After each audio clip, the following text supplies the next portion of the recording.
Buonasera e benvenuti a questa nuova edizione del TG di Prealpina.it. Apriamo con il maltempo. Nubifragio nella notte a Cassano Magnago, una famiglia di 5 persone ora è senza casa. Vediamo il servizio di Elisa Lanzetta.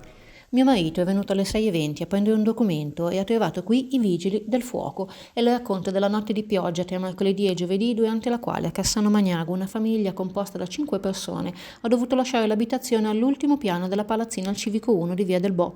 Dal soffitto dell'appartamento si è staccato l'intonaco nella zona del disimpegno per via delle infiltrazioni d'acqua e alla luce delle condizioni del plafone i vigili del fuoco hanno stabilito l'allontanamento degli occupanti, ma la conta dei danni giovedì è avvenuta anche al piano inferiore del palazzo, dove l'acqua si è infilata nella zona espositiva di un'attività commerciale. Problemi in città anche la biblioteca comunale, che per 2 giorni resterà chiusa per sistemare la situazione dopo che la pioggia è filtrata nella struttura. Nella vicina Gallarate le piogge abbondanti della notte hanno temporaneamente interrotto invece la circolazione nel tratto di strada che porta al cimitero di Crenna. E la situazione meteo è destinata a peggiorare. La Protezione Civile regionale ha innalzato ad arancione il grado di allerta per la nottata tra oggi e domani. Alle 18 di oggi è scattato il maggior rischio legato appunto alla potenza dei temporali, rischio che andrà avanti fino alle 6 del mattino di domani. Resta poi l'allerta gialla per i rischi idrogeologici e vento forte, quest'ultimo esteso a tutta la giornata di domani. A Mercallo sparisce il semaforo sulla statale del Lago di Monate, al suo posto arriva una rotonda. Vediamo il servizio di Elisa Polveroni. Finalmente la prima rotonda al posto del semaforo, su una delle arterie più trafficate del Varesotto. Grande soddisfazione a Mercallo, dove è ufficialmente attiva da questa mattina la nuova rotatoria sulla statale del Lago di Monate, la lunga arteria a 4 corsie che collega Vergiate con Besozzo. Avanza dunque il progetto di ANAS e amministrazioni per togliere progressivamente i semafori che creano lunghi incolonnamenti, soprattutto di mezzi pesanti. Soddisfatto il sindaco di Mercallo, Andrea Tessarolo, che commenta così: l'efficacia dell'opera è dimostrata dal fatto che nei primi 5 minuti dopo lo spegnimento del semaforo con l'attivazione della rotonda sono sparite immediatamente le code. Code che hanno sempre caratterizzato invece questo tratto fondamentale sull'asse fra il nord e il sud della provincia. Prossimo appuntamento con le rotonde di Malgesso e di Vergiate, che entreranno in servizio sempre sulla statale 629 entro la fine dell'anno. E ora a Varese, a Palazzo di Giustizia, arriva un defibrillatore. Vediamo il servizio di Paolo Grosso con immagini dell'agenzia Blitz. Da questa mattina nell'atrio del Tribunale di Varese c'è un defibrillatore automatico esterno, un DAE di ultima generazione, un'apparecchiatura salvavita fondamentale per il soccorso in caso di arresto cardiaco, dotata di una sola piastra, cosa che rende più semplice l'utilizzo insieme alla presenza di una voce guida e di diversi indicatori luminosi. A donare il defibrillatore sono state la sezione di Varese dell'Associazione Nazionale Carabinieri, presieduta da Roberto Leonardi, e la sezione varesina dell'Unione Nazionale Cavalieri d'Italia, presieduta da Danilo Francesco Guerini Rocco, rappresentato a Palazzo di Giustizia da Giancarla Mantegazza. Fondamentali anche la collaborazione del cantante della solidarietà Salvatore Ranieri e della sua Onlus, e la regia del maresciallo capo dei Carabinieri in congedo Francesco Sottili, socio delle 2 associazioni e produttore di Ranieri. Nel corso della piccola cerimonia di questa mattina hanno preso la parola anche il presidente del Tribunale Cesare Tacconi, che ha ringraziato le 2 associazioni, mentre il procuratore della Repubblica Antonio Gustapane ha ricordato il contributo al lavoro della Procura fornito dai Carabinieri in congedo dell'ANC, che prestano la loro opera come volontari e sopperiscono così alle carenze di organico del personale amministrativo. Ora saranno organizzati corsi per l'utilizzo del defibrillatore. L'obiettivo è quello di avere una ventina di persone con compiti salvavita.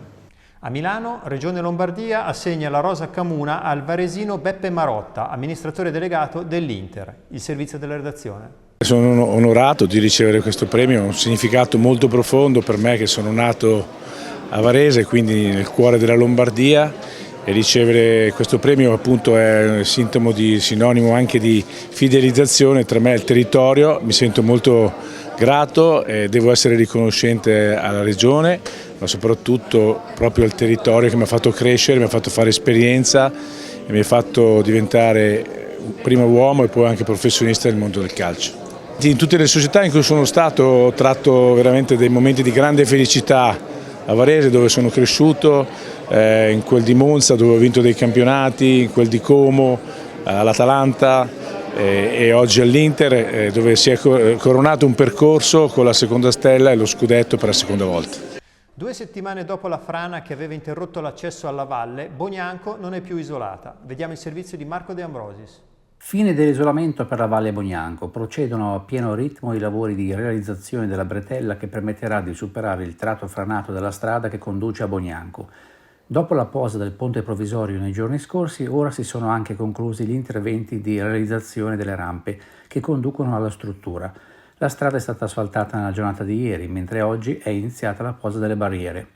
Il bypass, salvo ritardi e imprevisti, dovrebbe già essere attivo da domani e terminerà così l'isolamento per i residenti della Valle Bognanco, bloccati dalla frana caduta lunedì 13 maggio.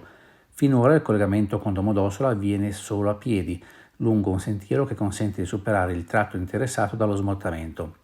Intanto si lavora senza sosta anche lungo il versante franato, ma i tempi di messa in sicurezza non saranno brevi. Elezioni a Malnate è sfida 4. Il confronto tra i candidati sindaco nel servizio di Nicola Antonello con immagini di Matteo Lemanno. Bisogna fare una grande campagna di sensibilizzazione nel nostro paese a partire dai tutti i gradi di scuola, come credo sia fondamentale la partecipazione della componente maschile a tutte le manifestazioni che si fanno proprio per la sensibilizzazione. Bisogna lavorare su questo analfabetismo sentimentale, soprattutto a livello delle famiglie. Sicuramente la parola chiave per combattere la violenza di genere è la prevenzione, quindi prevenzione, prevenzione, prevenzione. La seconda azione che si può fare e si può mettere in atto sul territorio è quella di creare dei servizi a supporto delle donne, quindi sportelli congiunti anche con gli enti come i carabinieri, ma sportelli che possano fornire alle donne degli strumenti per rendersi autonome sia dal punto di vista sociale ma soprattutto dal punto di vista economico. Allora, per combattere la violenza di genere ci sono 3 argomenti principali che bisogna trattare. Uno è di natura educativa, in modo da creare una cultura dell'accoglienza e della protezione. Bisogna lavorare poi appunto attraverso la scuola e dei percorsi educativi per far capire alle donne che non sono soli, quindi attraverso i bambini arrivare alla donna, e bisogna lavorare anche in termini economici. Solo nel momento in cui la donna ha un sostegno economico può permettersi di staccarsi da il suo, chiamiamolo carnefice. Allora, io ritengo che la normativa italiana, quindi sotto profilo soprattutto quello penalistico, abbia completamente le norme per combattere qualsiasi discriminazione nei confronti di coloro che si ritengono diversi, coloro che si ritengono non dello stessa, diciamo, appartenenza. Quindi applicare correttamente la normativa che esiste, con le norme penali per intervenire proprio per debellare queste violenze nei confronti di altre persone. Carlo Fidanza, eurodeputato di Fratelli d'Italia, si candida per la 3ª legislatura. Vediamo il servizio di Fabio Pellaco con immagini dell'agenzia Blitz.